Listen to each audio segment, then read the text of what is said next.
England in the 16th century was a land of turmoil, a nation grappling with profound changes and uncertainties. Religious strife and political intrigue were commonplace, with power struggles and secret alliances shaping the landscape. Into this world, a young princess emerged, destined to change the course of history. Elizabeth Tudor, born in 1533, was never destined for an easy life. Her path was fraught with challenges from the very beginning. Declared illegitimate, she faced scorn and danger, constantly under the shadow of political machinations. Her mother, Anne Boleyn, met a tragic end on the executioner's block, a fate that haunted Elizabeth. Elizabeth's early years were marked by uncertainty, yet she persevered, finding solace in her studies and inner strength.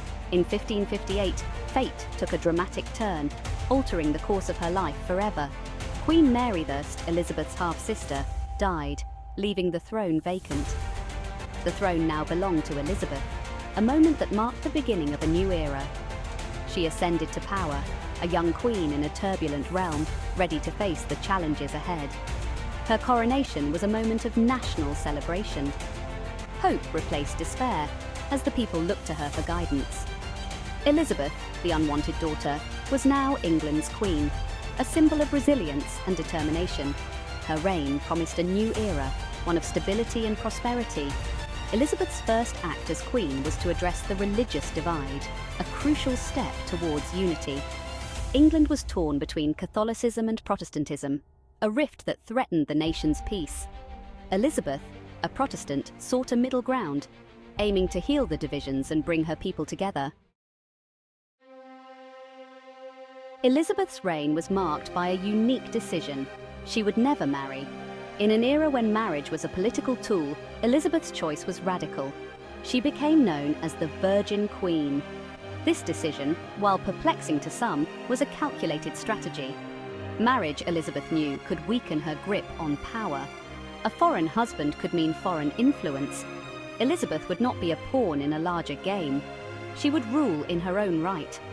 By remaining single, Elizabeth kept control. She was beholden to no one, answerable only to herself and her people.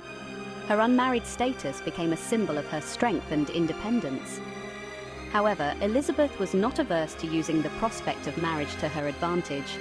She entertained numerous suitors. Each courtship was a delicate dance, a way to secure alliances and deter enemies. Elizabeth expertly played the game of courtship.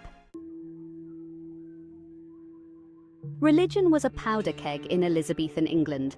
The wounds of the Reformation ran deep. Catholics and Protestants eyed each other with suspicion. Elizabeth, a Protestant, inherited this volatile situation. She needed to find a way to maintain peace and unity. Her solution was a delicate balancing act. The Elizabethan religious settlement, established in 1559, was a compromise. It aimed to create a middle ground between Catholicism and Protestantism. The Church of England, with Elizabeth as its supreme governor, became the official religion. But Elizabeth allowed some concessions to Catholics. She hoped this would appease both sides and prevent further bloodshed. However, Elizabeth's religious policies were constantly tested. Catholic plots threatened her reign. Protestant radicals demanded further reforms.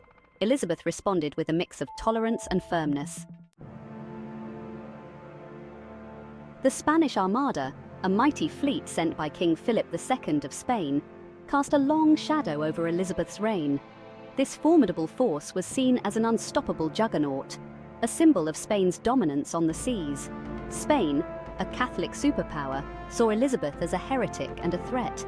King Philip II was determined to bring England back into the Catholic fold, viewing it as a divine mission. The Armada's mission was clear: to invade England, depose Elizabeth, and restore Catholicism. This was not just a military campaign, but a crusade to reclaim religious supremacy. In the summer of 1588, the two nations clashed. The seas became a battleground, with each side vying for control. The English fleet, smaller but faster, harried the Armada. Their nimble ships darted in and out, striking with precision and retreating before the Spanish could respond. English sailors fought with courage and skill. Their determination and innovative tactics turned the tide of battle. Storms scattered the Spanish ships, pushing them off course. Nature itself seemed to conspire against the Armada, adding to their woes. The Armada, once invincible, was crippled. the once proud fleet limped back to Spain, a shadow of its former self. The defeat sent shockwaves through Europe. The balance of power was shifting, and the world took notice. England had defied the odds. The victory was celebrated as a divine endorsement of Elizabeth's rule. The victory over the Spanish Armada was a defining moment for Elizabeth and for England. It solidified her reign and marked the beginning of a new era. It was a triumph of English sea power and a testament to Elizabeth's leadership. Her strategic acumen and the bravery of her sailors had secured England's future. The victory unleashed a wave of national pride. England's spirit was invigorated, and its people united in celebration. England, once a small island nation, had stood up to a giant and won. This victory would be remembered for generations, a testament to the resilience and courage of the English people. While Elizabeth's reign is often celebrated for its triumphs, it was also marked by a dark chapter, the conflict in Ireland. England's relationship with Ireland was complex and fraught with tension. Elizabeth inherited this troubled legacy, and her attempts to assert English control led to years of brutal warfare. Elizabeth's policies in Ireland were driven by a desire to secure English interests. She feared that Ireland could be used as a base for foreign powers to attack England. She also sought to expand English control over the island, seeing it as a source of wealth and resources. These policies, however, were met with fierce resistance from the Irish people. The 9 Years' War, which raged from 1594 to 1603, was a particularly brutal conflict. Elizabeth's reign witnessed a flowering of English culture. The Elizabethan era, as it became known, was a time of unprecedented creativity and artistic expression. Literature, music, and theatre flourished under Elizabeth's patronage. This cultural renaissance was fueled by a sense of national pride and a spirit of exploration. William Shakespeare, the greatest playwright in the English language, emerged during this period. His plays, performed at the Globe Theatre and other venues, captivated audiences with their wit, drama, and timeless themes. Other notable writers of the era included Christopher Marlowe, Edmund Spenser, and Ben Jonson. Music also flourished, with composers such as William Byrd and John Dowland creating memorable works for both courtly and popular audiences. As Elizabeth's reign entered its twilight years, shadows began to creep in. The Queen, once a symbol of eternal youth and vitality, was aging. Her health declined, and with it, her grip on power seemed to weaken. The court, once a place of vibrancy and intrigue, became consumed by factionalism and anxiety about the succession. The execution of Robert Devereux, the Earl of Essex, in 1601, cast a pall over the final years of Elizabeth's reign. Essex, a former favourite of the Queen, had fallen from grace and led a rebellion against her. His execution, a necessary act to preserve order, deeply affected Elizabeth. Economic problems also plagued Elizabeth's final years.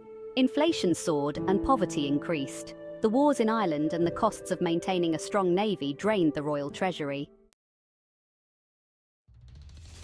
When ElizabethI died in 1603, she left behind a nation transformed. Her 44-year reign, known as the Elizabethan era, marked a pivotal period in English history. England emerged as a major European power, its navy ruling the seas and its culture flourishing. Elizabeth's legacy, however, is a complex one, marked by both triumphs and failures. On the one hand, Elizabeth is celebrated as a brilliant strategist and a charismatic leader. She successfully navigated the treacherous waters of European politics, outmaneuvering her enemies and securing England's place on the world stage. Her patronage of the arts and exploration helped to usher in a golden age of English culture. Despite these contradictions, ElizabethI remains one of the most iconic figures in English history. Elizabeth I's reign stands as a testament to the power of a single individual to shape the destiny of a nation. Her influence and decisions have echoed through the centuries, leaving an indelible mark on history. Her story is one of resilience, cunning, and unwavering devotion to duty. She faced numerous challenges and adversities, yet she remained steadfast in her commitment to her country and her people. But what were the secrets behind her unbreakable legacy? What inner strengths and external strategies did she employ to maintain her grip on power? How did a queen, facing threats from within and without, manage to rule for over 4 decades and leave such an enduring mark on history? Her reign was fraught with political intrigue, religious turmoil, and external threats. Elizabeth's success lay in her ability to adapt to the changing political landscape. She was not rigid in her approach, but rather flexible and innovative, always staying one step ahead of her adversaries. She was a master of strategy, using diplomacy, marriage negotiations, and military might to protect England's interests. Her ability to balance these elements was crucial in maintaining her power and securing her nation's future. She understood the importance of image and carefully cultivated her persona as the Virgin Queen, a symbol of strength, independence, and national unity. This image helped to solidify her authority and endear her to her subjects. Moreover, Elizabeth possessed an astute understanding of human nature.